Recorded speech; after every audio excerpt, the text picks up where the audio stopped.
नमस्कार। मैं एसआर केसरी एक बार फिर से आप सभी का तहे दिल से बहुत बहुत स्वागत करता हूं अपने यूट्यूब चैनल द परिश्रम डायनेमिक ग्रुप में। बहुत दिनों के बाद आप सभी से मुलाकात हो रही है, कुछ कारण था। तो चलिए अभी मैं टॉपिक वाइज कुछ ना कुछ टॉपिक लेके आप लोगों को के लिए कुछ ना कुछ वीडियो बनाता रहूँगा, जिससे कि आपको आने वाले एग्जामिनेशन में सुविधा हो। तो आज जो हम लोग टॉपिक पढ़ेंगे वो ये है, कंपाउंड इंटरेस्ट से मैंने लिया है।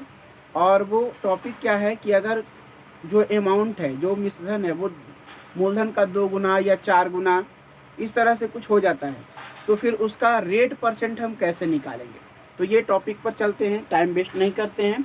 तो देख लीजिए, क्वेश्चन आपके स्क्रीन पे आ रहा होगा। और क्वेश्चन क्या है, क्वेश्चन है, देखिए पहला क्वेश्चन क्या है। तो पहला क्वेश्चन है कि यदि किसी निश्चित वार्षिक दर प्रतिशत से, चक्रवृद्धि ब्याज की दर प्रतिशत से कोई धन अपना 2.25 गुना हो जाता है, ठीक है, तो वह दर प्रतिशत क्या है। वार्षिक चक्रवृद्धि ब्याज का दर प्रतिशत क्या है। इंग्लिश में भी क्वेश्चन दिया हुआ है, पढ़ सकते हैं। If the amount is 2.25 times of the sum after 2 years at compound interest compounded annually the rate of interest per annum. मतलब कोई धन है जो अपना 2.25 गुना हो जाता है ना। मतलब पहले था 1 और बाद में वो हो गया 2.25, यही था। बस सिस्टम इतना समझना है। और कितने साल में, तो ये जो हो रहा है ये 2 years में हो रहा है, 2 साल में हो रहा है। क्वेश्चन में आपका देख लीजिए 2 साल दिया हुआ है। अब देखिए यहाँ हम समझेंगे कि अगर 2 साल हो रहा है तो पहले तो इसको ऐसा डिजिट बना लेंगे, ठीक है, कि जो थोड़ा सा दशमलव वगैरह नहीं हो। तो इसका दशमलव अगर हटाएंगे तो इसका दशमलव हटाने के लिए क्या करना पड़ेगा, दोनों को अगर हमको पैरेलल करना है तो हमको यहाँ 2 जीरो बनाना पड़ेगा। अगर हमको इसको, ये 1 है और ये अगर 2.25 है, और अगर इसको दशमलव घटाना है तो हमको क्या कर लेना है कि हम ऐसे कर लेंगे कि ये अगर 100 हो जाएगा, दोनों को 100 से मल्टीप्लाई कर देंगे तो ये 100 हो जाएगा, तो ये हो जाएगा 225, दोनों को 100 से मल्टीप्लाई कर दिए। अब देखिए अगर 2 साल बोला है तो 2 साल के केस में हम इसको यानी कि दोनों को ऐसे भाग में तोड़े कि ये 2 बार गुना करने से ये आ जाए और 2 बार गुना करने से ये जाए। अगर ये 2 साल रहेगा तो, क्योंकि कंपाउंड में क्या होता है, अगर 3 साल रहेगा तो अमाउंट जो है, अगर सम जो है, अगर ये है, अगर मूलधन ए है तो 3 साल बाद ये ए गुने ए गुने ए हो जाएगा। अगर 4 साल बाद क्या है तो फिर से ये हो जाएगा, इस तरह से बढ़ता है। तो हम यहाँ पर देख रहे हैं कि पहला साल का अगर ये कंपाउंड इंटरेस्ट है तो अगर ये 2 साल का है तो 2 बार में मल्टीप्लाई होके बना होगा। मतलब इसका हम क्या करेंगे, अगर हम इसका वर्गमूल निकाल लेंगे तो काम चल जाएगा। तो यहाँ पर देखते हैं 10 आता है और यहाँ पर देखते हैं 15 आता है। देख लीजिए यहाँ पर 10 आएगा, 10 का स्क्वायर 100 होता है और 15 का स्क्वायर 225 होता है। इसका मतलब जो राशि 10 थी वो 10 से 15 हो गई, या मतलब कि 5 यूनिट बढ़ गई।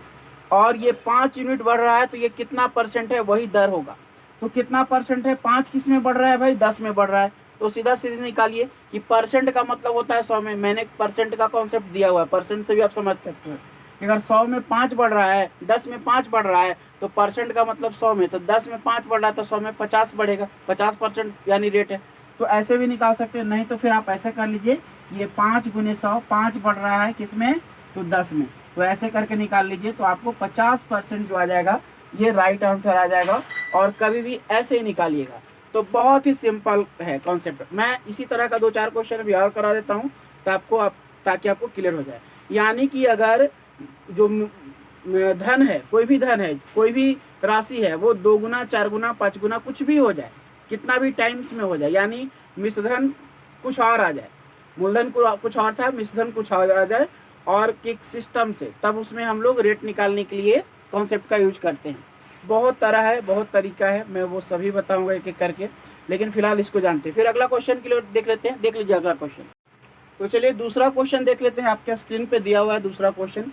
क्वेश्चन कह रहा है कि कोई धनराशि चक्रवृद्धि ब्याज की वार्षिक दर प्रतिशत से 2 वर्षों बाद 6.25 गुनी हो जाती है, 6.25 टाइम्स, है ना। इंग्लिश में भी क्वेश्चन दिया हुआ है, आप देख लीजिए। कोई धनराशि किसी निश्चित वार्षिक दर प्रतिशत से 2 वर्षों में 6.25 टाइम्स हो जाती है, तो ब्याज की दर क्या है। बहुत सिंपल, यानी कोई पहले 1 था, हो गया कितना, 6.25, दिख रहा है एकदम क्लियर। 1 था, 6.25 हो गया, फिर से मैंने 100 से गुना कर लेंगे तो 100 यानी ये 625 हो गया। अब हम लोग कह रहे हैं 2 साल का बात है भैया, एक काम करो 2 साल, यानी 2 साल होने का मतलब ये 2 टाइम गुना होके ये दोनों आया होगा। तो यानी यहाँ पर आ जाएगा 10 और यहाँ आ जाएगा कितना, तो 25 गुने 25 आता है, यहाँ क्या हो जाएगा 25 हो जाएगा। ठीक है, यहाँ क्या हो जाएगा 25 गुने 25 625 होता है। मतलब जो राशि जो यूनिट 10 था वो बढ़ के हो गया 25, यानी कि यहाँ पर से हम देख रहे हैं 10 और 25 यानी 15 का डिफरेंस आ रहा है, 15 बढ़ रहा है। यानी हम देखने से ही लग रहा है अगर 10 बढ़ता तो 100% बढ़ता। सीधी चीज है, किसी चीज का 100% वो खुद होता है। अगर ये 10 था और यहाँ 10 बढ़ जाता 20 हो जाता तो 100% बढ़ जाता। लेकिन इसका आधा क्या होता है 5, 10 का आधा क्या होता है 5, तो 5 का मतलब क्या होता है 50%। किसी चीज का आधा 50% होता है। तो 15 बढ़ गया मतलब 150% बढ़ गया। यहाँ आंसर आपको दिखना चाहिए, क्योंकि किसी चीज का 100% वो चीज खुद होता है। और यहाँ पर 1.5 गुना हो गया, 1.5 गुना होने का मतलब है 150% बढ़ गया। लेकिन हम लोग, चलिए कोई बात नहीं, हम लोग तरीका से भी देख लेंगे। तो 15 गुने 100 बट्टा यहाँ पर 10, तो यहाँ पर से देख लीजिए आपको 150% ब्याज था, 150% जो था इंटरेस्ट था, रेट था पर एनम, है ना। 150%, ये बहुत ज़्यादा है, बहुत ज़्यादा है। लेकिन खैर क्वेश्चन है, कोई नहीं, हम लोग समझ जाएंगे। तो चलिए नेक्स्ट क्वेश्चन में आते हैं। इस क्वेश्चन को समझिए, अगर नहीं समझ में आता है, दिक्कत होता है, फिर से वीडियो को दोबारा चला के देखिए। और कोई दिक्कत होता है तो फिर आप हमको कॉल कर सकते हैं व्हाट्सएप पे, या फिर कमेंट कर सकते हैं, है ना। तो अगला क्वेश्चन पे चलते हैं, नेक्स्ट क्वेश्चन। तो अगला क्वेश्चन भी आपके स्क्रीन पर है। क्वेश्चन इसी तरह का रहेगा, मैं 4 5 6 इस तरह का क्वेश्चन करूंगा। और चूंकि शुरुआत है तो थोड़ा सा स्टार्टिंग से कुछ कुछ टॉपिक लेके हम लोग चल रहे हैं, फिर आप लोग से जैसा राय होगा वैसा चलेंगे। तो अभी जो मैं क्वेश्चन लिया हूँ बस सेम चीज़ है, यहाँ 3 साल होगा। क्वेश्चन क्या है देख लीजिए, आपके स्क्रीन पर है। क्वेश्चन कह रहा है कि यदि किसी निश्चित वार्षिक दर प्रतिशत से, चक्रवृद्धि ब्याज यहाँ पर भी है, कोई राशि अपनी 1.728 टाइम, मतलब 1.728 गुना हो जाता है, कितना साल में, 3 साल में। तो कह रहा है कि ब्याज की दर प्रतिशत निकाले। इंग्लिश में क्वेश्चन देख लीजिए, लिखा हुआ है, if the amount is 1.728 times of the sum after 3 years at compound interest compounded annually, the rate of interest per annum is. कोई बात नहीं, बहुत सिंपल है। यानी कोई चीज एक है तो वो बढ़ के हो जा रहा है 1.728, एक है क्या बढ़ के हो जा रहा है 1.728। यानी यहाँ पर अगर हम इसको पॉइंट को खत्म करना है तो यहाँ पर हमको 1000 से गुना करना पड़ेगा। तो यहाँ पर भी 1000 से कर लेंगे, तो 1000 से यहाँ पर हो गया 1728। अब एक चीज हम आपको बताते हैं कि आपको एक चीज समझना ये होगा कि यहाँ 3 साल है, यानी ये 3 बार गुना होके, यानी ये 3 बार गुना होके ये आया है। ये 3 बार गुना, अगर ये मूलधन है, मूलधन को अगर 3 बार गुना करेंगे तो ये आएगा, और ये भी मिश्रधन है उसको भी 3 बार गुना करेंगे तो आएगा। मतलब यहाँ पर आप सिंपल वे में जान लीजिए कि आपको वर्गमूल नहीं घनमूल निकाल लेना है। ठीक है, आपको क्या निकालना है, घनमूल निकाल लेना है, स्क्वायर क्यूब रूट निकाल लेना है।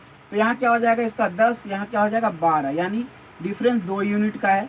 और 2 यूनिट किसमें, 10 में। तो 2 गुने 10, 2 गुने 100 बटा 10। तो यहाँ से क्या हो जाएगा, यहाँ से आपका 20% रेट आ जाएगा। तो देखिए कितना आसान है, बहुत ही आसान है। आपको क्या निकालना, रेट परसेंट निकालना, किसमें, कंपाउंड इंटरेस्ट में। चलिए अगला क्वेश्चन पे आते हैं ना, हम लोग टाइम वेस्ट नहीं करेंगे, इसी तरह से छोटा छोटा टॉपिक कवर करेंगे। तो अगला क्वेश्चन पे देखते हैं, देख लीजिए अगला क्वेश्चन भी आपके स्क्रीन पर है। अगला क्वेश्चन भी सेम टाइप का है कि यहाँ पर क्या हो जाता है, कोई धन जो है किसी निश्चित चक्रवृद्धि ब्याज की दर से 3 वर्ष में 3.375 गुना हो जाता है। ठीक है, ब्याज चक्रवृद्धि है। ठीक है, तो क्या कह रहा है, द रेट ऑफ इंटरेस्ट, ब्याज की दर ज्ञात करें। तो देखिए यहाँ पर क्या था, 1 था और ये बढ़ के क्या हो जा रहा है, तो 3.375। अब देखिए 1000 से यहाँ भी गुना कर लेंगे, यहाँ हो जाएगा 1000, यहाँ हो जाएगा 3375। घनमूल निकाल लेंगे दोनों तरफ। तो यहाँ क्या आ जाएगा, दोनों तरफ अगर घनमूल निकालेंगे तो आपको यहाँ पर आ जाएगा 10 और यहाँ पर आ जाएगा 15, यही आएगा ना। तो देखिए 5 का डिफरेंस आ रहा है और ये 5 बढ़ रहा है 10 में। यानी सिंपली आप समझ सकते हैं कि 10 में 5 बढ़ने का मतलब एक आधा बढ़ना, मतलब 50% बढ़ना। आंसर तो आ गया है, लेकिन फॉर्मेलिटी पूरा कर लीजिए, यहाँ पर 10 से गुना कर लीजिए, क्या आ जाएगा 50%। तो ये कहानी में चुटकी में ख़त्म हो जाएगा। इसी तरह से बहुत सारा हम लोग क्वेश्चन इस तरह से बनाएंगे। देखिए ये इधर थोड़ा कर देते हैं, ये 5 बढ़ रहा है, किस में बढ़ रहा है 5? 10 में। तो 10 में अगर 5 बढ़ेगा इसका मतलब ये 50% का इंटरेस्ट है। कितने परसेंट का है भाई? 50% का। एक और क्वेश्चन देख लेते हैं, इसलिए थोड़ा सा अलग देखने में लगेगा, है वही क्वेश्चन लेकिन देखने में अलग लगेगा। तो चलिए ये वाला क्वेश्चन आपके तो इसमें क्या है ना, गुना करके नहीं दिया है, एडजेक्ट वैल्यू दे दिया है। जैसे समझ लीजिए वहाँ पर क्या था, वहाँ पर सपोज कर रहे थे हम लोग, मान रहे थे अगर कोई है 2.25 गुना, तो इसका मतलब ये नहीं है कि ये 100 है और ये 225 है। ये 100 के जगह 1,00,000 भी हो सकता है। तो उसी तरह से 1,00,000 के अकॉर्डिंग वहाँ पर 2,25,000 हो जाएगा। यानी मानने के लिए अगर हम किसी को x और y मानते हैं तो x का मान अगर हम कुछ भी रखें तो y का भी चेंज होगा। अगर हम 1:2 का मान रखते हैं तो अगर 1 का वैल्यू 1,00,000 रख देंगे तो यहाँ 2,00,000 हो जाएगा, यहाँ 1,000 रखेंगे तो यहाँ 2,000 हो जाएगा। लेकिन अगर एडजेक्ट डेटा है तो इसमें कुछ चेंजिंग नहीं कर सकते। जैसे क्वेश्चन क्या है समझ लीजिए, क्वेश्चन देखिए कि किसी निश्चित वार्षिक चक्रवृद्धि ब्याज की दर से 3,000 रुपये की राशि 3,993 रुपया हो जाती है। 3,000 रुपये की राशि 3,993 रुपया हो जाते हैं कितना साल में? 3 साल में। एडजेक्ट वैल्यू दिया हुआ है कितना है भाई? तो ये 3,000 है और यहाँ हो जा रहा है कितना? 3,993। देखिए अगर इस तरह के क्वेश्चन में अगर कटने वाला कहीं रहे, मतलब अगर ये डायरेक्ट कट रहा हो तो आप काट सकते हैं। तो देखिए यहाँ हमको दिख रहा है ये 1,000 हो रहा है कट के 3 से, और ये 1,331 ये भी कट जा रहा है मतलब 3 से। तो अगर कटने वाला रहे तो बिना मतलब का इसको ज़्यादा बड़ा नहीं करना है, कटने वाला उसको काट लो। और चूंकि 3 साल है दर दिया और 3 साल समय है तो फिर से इसका घनमूल निकाल लीजिए। यहाँ पर आ जाएगा 10, यहाँ पर आ जाएगा 11, यानी 1 बढ़ रहा है। 1 बढ़ रहा है 10 में, 10 में 1 बढ़ना है, इसका मतलब है 100 में 10 बढ़ना, 10% रेट ऑफ इंटरेस्ट आ जाएगा। लेकिन बना भी लीजिए 100 गुने 10 बटा 100, 1 गुने 10 100 बटा 10। तो यहाँ पर क्या आ गया? यहाँ पर आपका आ रहा है 10%, यहाँ पर आ रहा है देख लीजिए 1 गुने 100 बटा 10, तो यहाँ 10% इसका आंसर आ गया। तो ये क्वेश्चन के साथ इस वीडियो को रहने देते हैं। अगर आप लोगों को वीडियो अच्छा लगे तो इसको लाइक, सब्सक्राइब और अपने दोस्तों में शेयर ज़रूर करें। अगर आप मोटिवेट करेंगे तभी हम आगे वीडियो बनाएंगे और बहुत अच्छे अच्छे कॉन्सेप्ट मैं आपको दे पाऊँगा। तो चलिए फिर से मिलते हैं, तब तक के लिए नमस्कार।